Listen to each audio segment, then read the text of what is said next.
In this video, I show how to buy shares of Keurig Dr Pepper Inc., the beverage company behind coffee pods and soft drinks, listed on NASDAQ under the ticker KDP. This is an educational walkthrough, not financial advice. Understand the risks before you invest. To buy shares, you need a brokerage account, and I will use eToro as an example to demonstrate the steps. After registering, you must verify your account with an identity document and add funds to enable purchases. Use the platform search bar and type the ticker KDP to locate Keurig Dr Pepper Inc. Make sure you select the NASDAQ listing to find the correct stock. On the asset page, you will see basic company information and a price chart to review recent movement.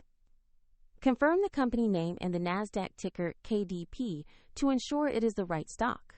Click Buy or Trade, enter the amount you want to invest, and review the order details before confirming. If the market is closed, your order may be scheduled as a pending trade, and if there are insufficient funds, the platform will prompt you to add money before completing the purchase.